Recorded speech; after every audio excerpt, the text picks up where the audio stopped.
Bismillahirrahmanirrahim. Alhamdulillahi alladhi hadana lihadha wa ma kunna linahtadiya lawla an hadana Allah. Wassalatu wassalamu ala rasulillah nabiyyina Muhammad wa ala alihi wa sahbihi ajma'in wa man tabi'ahum bi ihsanin ila yawmiddin.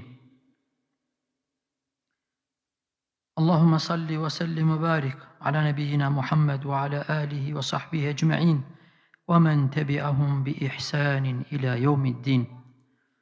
اللهم اجعل جمعنا هذا جمعا مرحوما وتفرقنا بعد ذلك تفرقا معصوما ولا تجعل معنا ولا فينا شقيا ولا محروما. Allahun Zotin e gjithësisë e falenderojmë, atë adhurojmë dhe vetëm prej Tij ndihim, shpëtim, udhëzim kërkojmë. Përshëndetjet tona më të mirat, më të bukrat, më të plotat Muhammedit sallallahu alaihi wasallam dhe të gjithë atyre që rrugën e tij kanë ndjekur, ndjekje ndërgojmë. Lutim Allahun subhanahu wa taala që këtë ndeje tonin sonte të bën prej atyre ndeve që me laqet i vizitojnë. Lutim Allahun subhanahu wa taala të na bën prej atyre që ata që prezantojnë mëshirohen e kur dalin prej ligjëratës mbrohen dhe mos na bën prej atyre që nga mirësitë e Allahut privohen. Lutim Allahun subhanahu wa taala që fjalët të cilat thuhen dhe dëgjohen të jenë argument për neve, mësim për neve në këtë dunja dhe në ahiret. Para se me fillu fjalimin e shkurtër vëllezër, do t'ju kisha lut, do t'ju kisha kërku një mendim, a doni unë kthehem ka ju ose ju ktheheni vini para meje. Se unë kështu nuk është mirë më ju pak kështu. Hajde bismillah. Besoj se këtë ditë kur shkoni te futbolli rini para televizorit, edhe telefonit. A është e vërtet ajo vëllezër? Kjo është, domethënë, tregon një lloj serioziteti, një lloj sinqeriteti, edhe se futbollerët juve nuk ju shef asnjë. Për aty lojtarëve asnjë juve nuk ju shef, ata këtë futbollin e shohin. Amo jeni tepër të sinqert. I shifni ata lojtarët edhe unë kam nevojë këtu sot t'ju shoh më mirë. Vëllezër, padyshim që takimet këta janë takime ndoshta shkurtëra. Por besoni vëllezër, wallahi gëzohem që ju takoj. Edhe se lodhem, besoni që edhe se lodhem që ri, ndoshta me orë përgatisi ligjërat, por edhe unë mësoj edhe e shoh që ne gjithmonë kemi nevojë që të mësojmë diçka të mirë.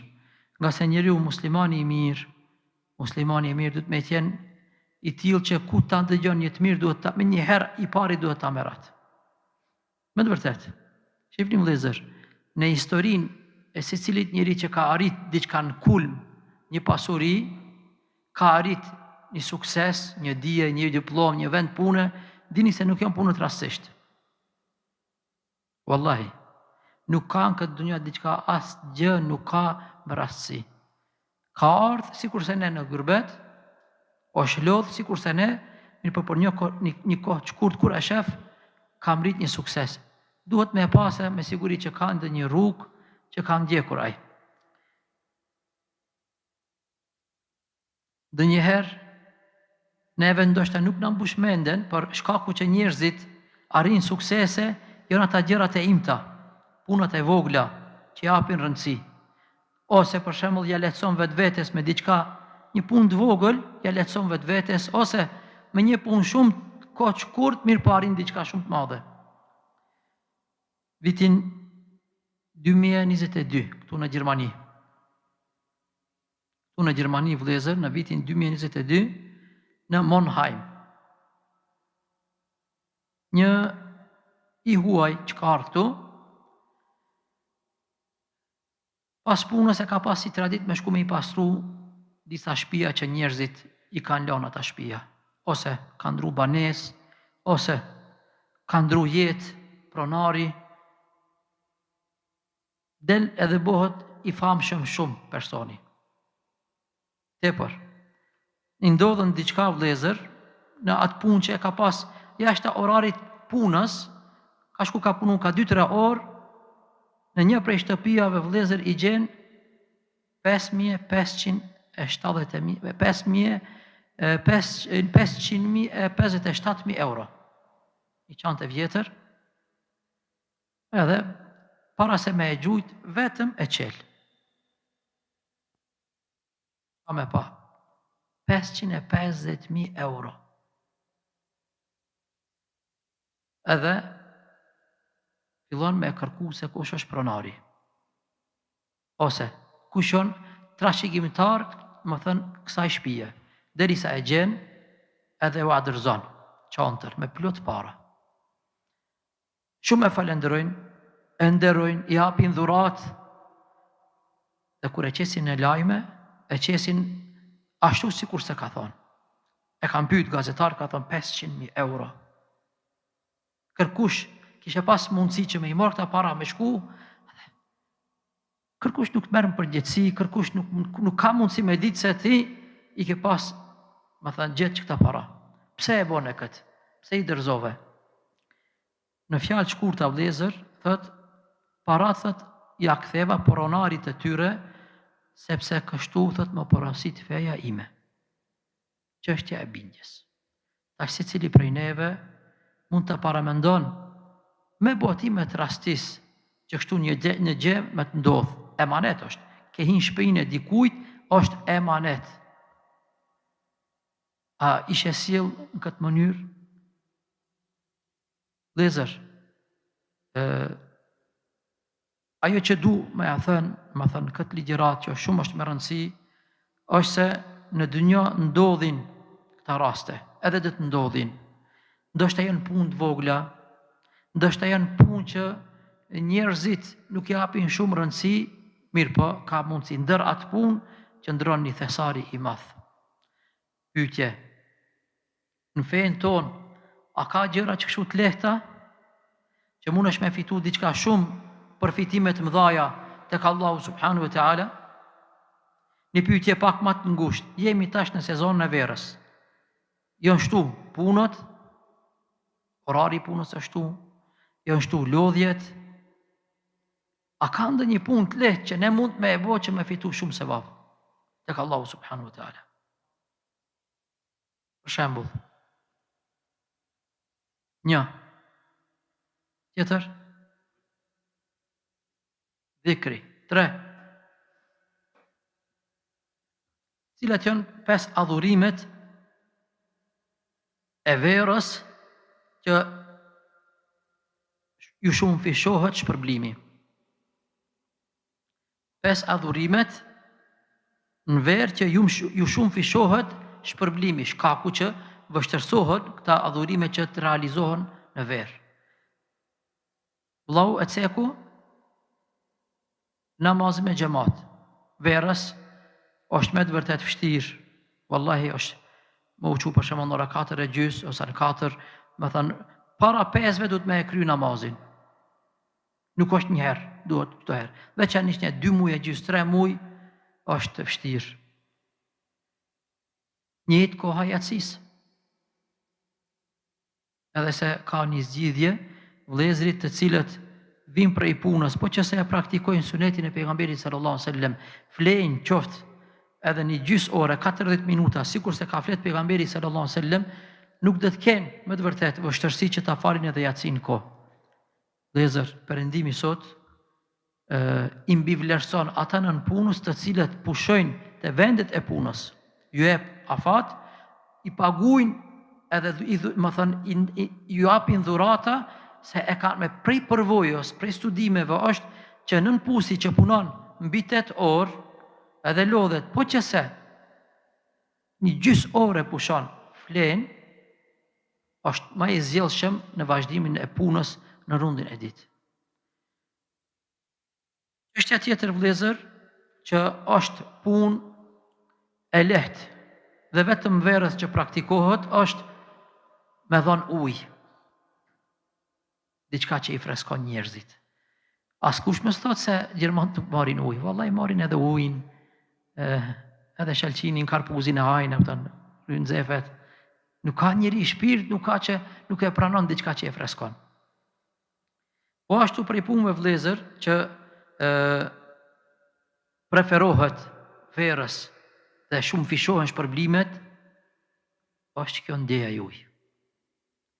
Se me ardh ditën e 6 të punës, me ardh me prezentu në ligjërat, me ndëgju diçka, vallahi nuk çon përveç se imani fort. Tash është koha kur njerëzit ndoshta, ma thanë, kanë hingjum shumica e banorëve, qytetarëve. Mirë po besimtari qohet, po jo vetëm vetë, e merr edhe bashkëshortën e tij, i merr edhe evladin e tij, vetëm duke shpresu tek Allahu subhanahu wa taala që ndoshta një fjalë ta ndryshon krejt jetën, edhe kjo ndodhën vëllezër. Me të vërtetë vëllezër ndodhën. Nëse nuk ndodhën për çdo ligjërat, patjetër që më ndodh.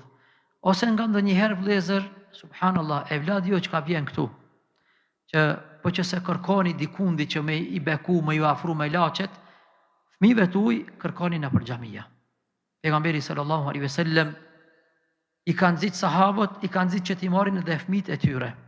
Wallahi sahabët i kanë pas fëmijët të vegjël. Mirë po kanë ardhur në për mexhlise me baballarët e tyre, dhe sahabiu më i vogël që transmeton hadith është 5 vjeçar. A ka këta gjemë sa janë, ka sa vjet i kanë? 9. Sa? 5. 5 vjeçar. Në Sahih Bukhari e ka emrin përmendur. Mirë po në sajet kujt? Në sajet që baba e ka pru të xhamia. A dini emrin e sahabiut më të vogël që transmeton hadith? Hadi, vëllezër, Artiol. Ka parfum. Kemi parfum. Dhurat. E ka emrin vëllezër Mahmud bin Rabi'. Sahabiu më i vogël që transmeton hadith dhe transmeton një hadith përshkruan abdesin e pejgamberit sallallahu alaihi wasallam. Mos thuni vëllezër se fëmijët nuk majnë mend. Wallahi majnë mend. Majnë mend. Pra, prej gjërave po ashtu vëllezër që ju shumë fishohen shumë shpërblime që është adhurim në veti, verës është vëllezër, është mbrojtja e shikimit, ulja e shikimit. Kjo është tema jeme vëllezër, është koha, është vendi që besimtari i mirë duhet me ditë, me thënë se Allahu subhanahu wa ta'ala, se cilin prej neve na ka porositë në Kur'anin famulart që kujdesemi për këtë, për sytë tonë, për shikimet tona. Ka ajet në Kur'anin famulart, Allahu subhanahu wa ta'ala i ka thonë pejgamberit sallallahu alaihi wasallam në surën An-Nur, قل للمؤمنين يغضوا من أبصارهم ويحفظوا فروجهم ذلك أزكى لهم. O Muhammed, thua ju besimtarve, يغضوا من أبصارهم leti ulin shikimet e tyre, që me këtë t'i mbrojnë derin e tyre. Dhalike azka lahum, e kjo është ma pastër për ata. Vëllezër, shkencarisht, praktikisht, teorikisht, vërtetohet se shikimi vëllezër është, si thujnë, është dritarja ma e afërt për zemrën e njeriut. Prandaj jo rastësisht paguhen miliarda paguhen për çka? Për reklamat të cilat i shohim në për rrugë. Tash, reklamat të cilat përgatiten në sekonda, jo minut, 15 sekonda që merr ndoshta kohë 5 orë, 10 orë me përgatit një reklam të vogël, qëllimisht i bëjnë këta se shikimi i njerut ndikon shumë. E shet diçka, edhe me atë shikim e kapën ai Media Marketi, Aldi, Lidli, Mercedesi ose këta dikun tjetër, edhe njeriu shkon bindet me një shikim të vogël që me shku me blejt diçka. Kurse në fejen tonë vëllezër, në Islam, çështja e shikimit ka një rëndësi të madhe. Nga se shikimet të cilët ne Allahu na ka gëzu, me këta na ka nderu, është një mirësi, një begati prej Rabbul Aleminit. Besoni vëllezër që gjatë ditës ma shumë se 1000 herë ne i hapim dhe i mbyllim sytë. Në asë njënën, Allahu Azza wa Jall nuk në kalon në kompetencat tona, që ti hapish edhe ti mbylli sytë, se duhet me vazhdimsi laget syni për me qenë i pastë për me pa. Mirë po kjo begati e madhe, kjo mirësi, syt, po që se besimtari nuk kujdeset për ta, po që se punëtori nuk kujdeset për ta, i shkurtohet afati për me i përdor ata. Për shembull, vëllezër, a ka mundësi që dhe një punë që për një kohë shkurt, po që se punëtori, mjeshtri nuk kujdeset me ja humbë sytë për këtë jetën, a ka ndë një punë? Ka. Ju mas mirë sa unë e dini. Për shembull, ata të cilët paritin, do shta dikush i punon një muj, edhe nuk është i kujdesshëm, do me të regu të rimni, do me të regu se është, se ka frigën, edhe është i guximshëm, mas një mujve i shkojnë sytë, i hupin sytë, edhe kurcën i kthen. As një mjek në dunja nuk ka mundësi me akthi një rutë sytë edhe njëherë. Dritën e syve, vetëm Allahu subhanahu wa ta'ala ta falen. Mirë pa, ka gjëra të cilët e dëpsojnë, sikur se këta punët e rrezikshme, ka gjëra të cilët për gjithmonë ta hupin dritën e syve. E këtu unë kam për qëllim, vëllezër, dritën e syve që i kemi në zemrat tona. Dhe njëherë ka gjëra që njeriu i shef me sytë e zemrës. Ati është mëshira, ati është mirë kuptimi, ati është vendimi i mirë. Prandaj, prej dobive, vëllezër, që kanë thonë njerëzit, ose dietarët, prej dobive të uljes së shikimit, është një i sjell njeriu qetësi, gëzim dhe rahati në trupin e tij. A ka ndikim gjërat që i shikon ti në për rrugë, që me ta hup shqetësimin, ka vëllezër. Shumë ka. Dhe të kundërtën, shumë ndikon shikimi yt, ta mbroj shikimin mos me pa çdo send, shumë ndikon në qetësinë dhe rahatin tënde. Pyet dikush të ta e pa, jo me tha se pash. O, thot kish ndodhur diçka, si be se ke pa. Ti e rahati. Nuk të ka hini informat që ta shqetëson, ndoshta me orë dhe me ditë me endjen tënde. Në Oslo është bërë një studim një studim që ka vazhdu ndoshta me javë, 30 persona i kanë marë dhe ju kanë bo atyre mbi ata kanë bo një studim. 30 meshkuj. Po kanë shfaq fotografia të ftyrave të grave. Vetëm ka 5 sekonda. Vetëm ka 5 sekonda. A dini çka ka ardhur rezultati, vëllezër? Ka ardhur rezultati i mahnitshëm që kjo ja dëpson memorin kujt, ja dëpson memorin, wa ka dëpsu memorin atyre burrave. Bile, në studime thuhet, kjo ka ndodhur parafërsisht para 4 viteve, ulja dhe shikimi i një femre së huaj në bukurit e saja ndikon të një meshkull ma shumë se ndikon kokaina. Jo rastisht, vëllezër, na për banka, në veçanti na për banka,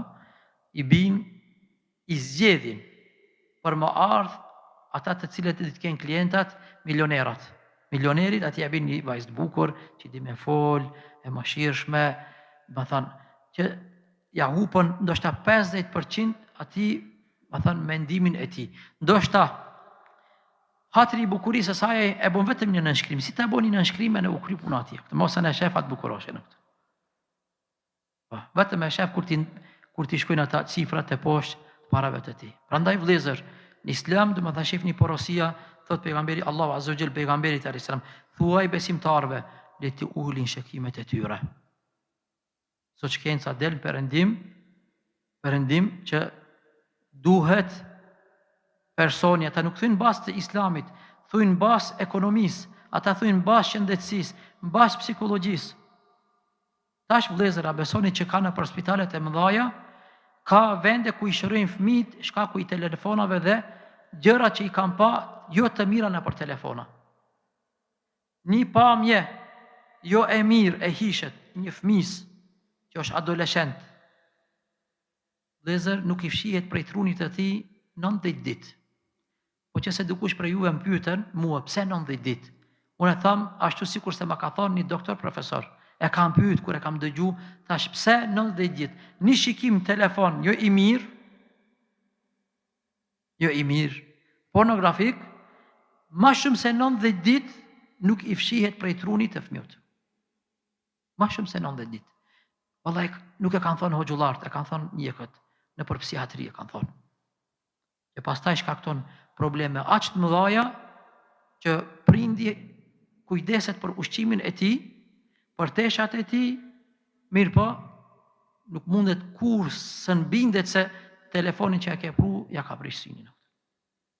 Sytë e zemrës. Të nderuar vëllezër, po ashtu, prej gjërave, domethënë që janë dobit, që njeriu me kujdes për shikimin e tij, është se ja ndriçon zemrën dhe fytyrën e njeriu. Ulja e shikimit ja ndriçon njeriu zemrën dhe fytyrën e tij me dritën e imanit. E katërta, ulja e shikimit ja forcon njeriu mençurinë, mendjeprehësinë dhe largpamësinë. E pesta, e çliron njeriu nga robëria e epshit. Vëllezër, a dini sa do njeriu? Sa i sheh syni?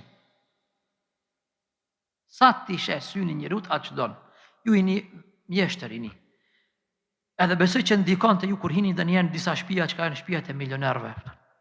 E kur ta krahasosh se ai ku vlen edhe ti ku vlen. Ai ku rrin e ti ku rrin. Wallahi ndikon vëllezër. Andaj pejgamberi sallallahu alaihi wasallam çka I ka thonë njerëzve, ka thonë shikoni ata të cilët janë ndër ju në pasuri. Se kjo thot ju bon që mos t'i nënçmoni mirësitë dhe begatitë e Allahut subhanahu wa taala. Veturën që e kje qatë Mercedesi nuk pëlqen kur shkosh të punosh dikundi që ka Porsche. Banesën që shumë njerëz nuk e kanë banesën tonë, shtëpinë tonë që ti vet I ke blet ata sende, pi momenti si ti hish me një shtëpi, a kjo veçanisht ndodhen te grania.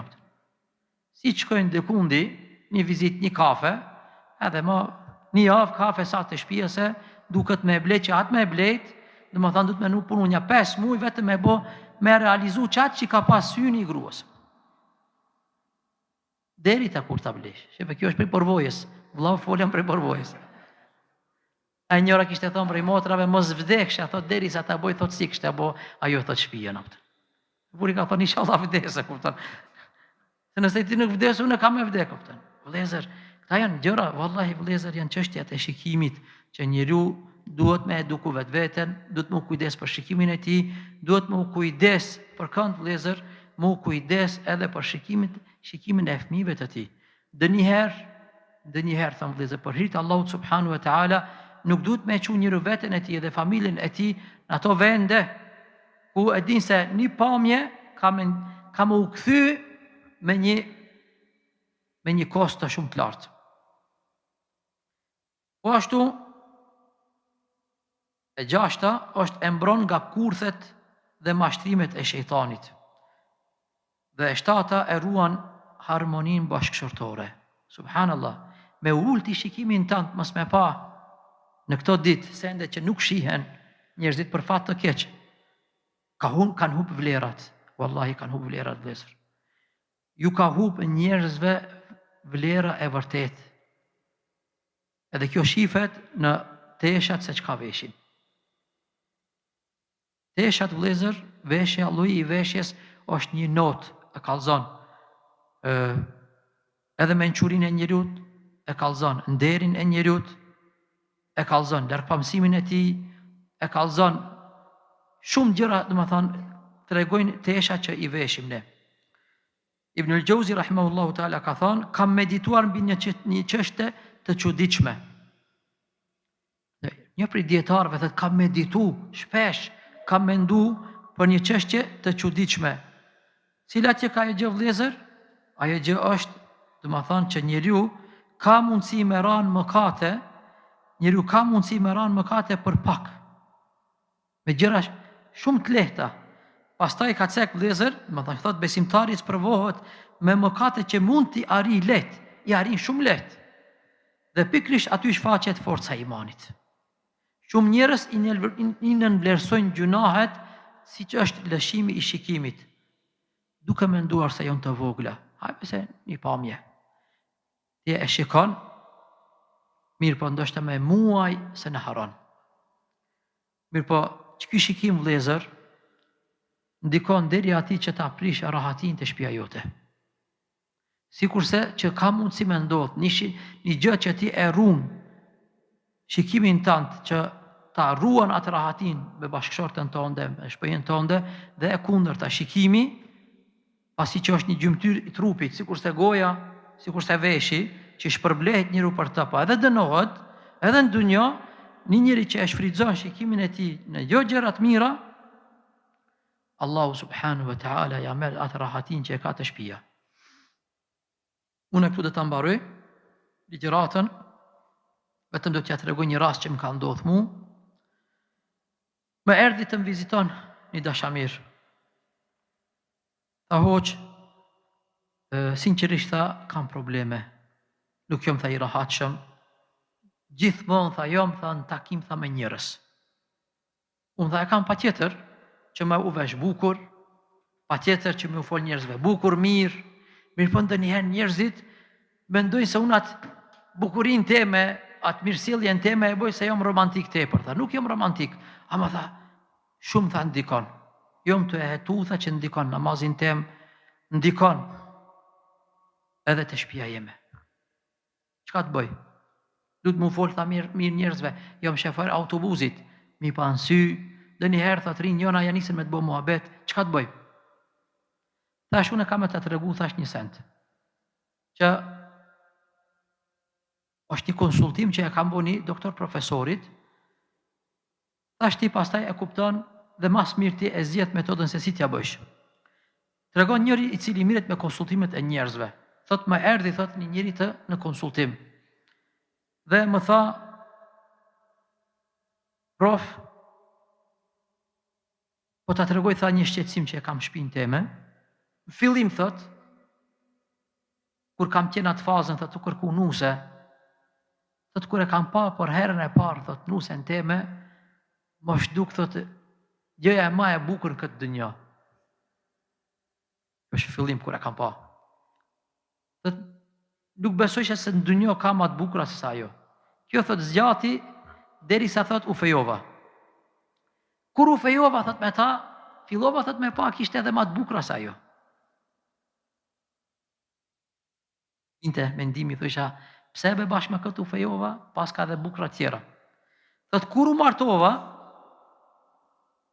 pash që tjerat ishin ma të bukra se kjo. Tjerat janë ma të bukra. Kritë janë të bukra, vetëm gruaja jem nuk është e bukur. Filloi thot të shtëpia, thot shqetësimet, problemet. Unë diçka e ndi shpirtën teme. Mirë po thot nuk jam i rahatshëm. Pas shumë viteve thot martesë, thot kam ardhur me një përfundim që vetëm gruaja jem thot nuk bën. Tjerat thot janë të mira, janë të sjellshme, janë si thënë anvise shtëpiave. Gruaja jem thot çka të bën thot krit keq i bën. Unë thot e di që gabim po dikundi qëndron kjo, ku është? Tha, profi tha, do me të regu diqka, a bën vetëm pak? Mënsur, vetëm pak.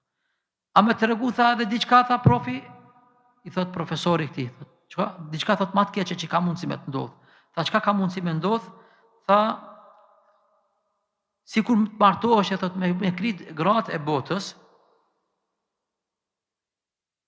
përsëri, nëse kështu ti thot, sillesh, thot qend ende cak të botës dhe dukeshin thot ma të mirë se sa gratë e botës. Tha profesor, çka i tu thu?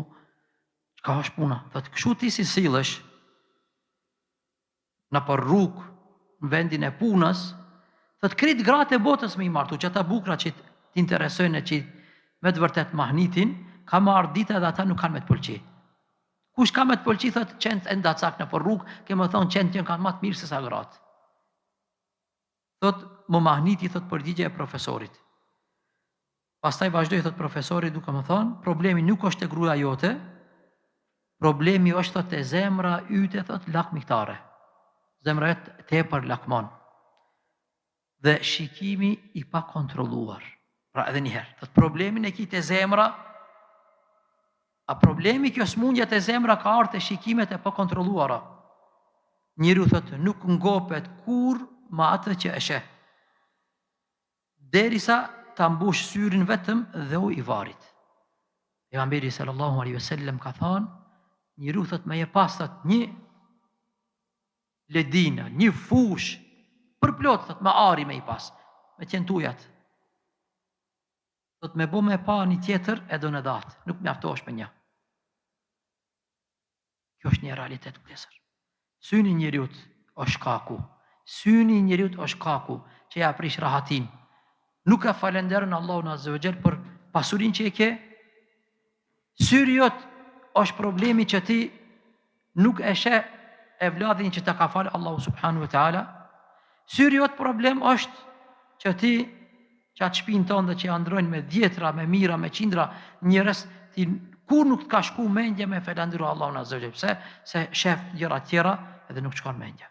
E kështu është e njëjtë është vëllezër sot, po që se bëhen analiza, studime të realta prej shkaqeve që ndodhin probleme bashkëshortore mes burrave dhe grave që kalojnë deri tek fëmia, është ose gruaja bashkëshortja nuk i ruan shikimet e saj, shef gjithçka dhe pastaj nuk i pëlqen. Vin buri i lodhët i punës, vjen buri 6 ditë të punës, është gjithmonë është i përllongët me punët me teshat e punës, ajo shef diçka tjetër në TikTok, ajo shef diçka tjetër në YouTube, mendon se çashtu është jeta. Ose është e kundërta, burrit çka nuk sheh. Edhe kur vin te shtëpia, nuk i pëlqen një meku, nuk i pëlqen fastani, me i bo analizu fare, më thënë fjalët se sa përqind ai lavdron, nuk janë as 15%. Shumicën e rasteve di me gjetë gabime.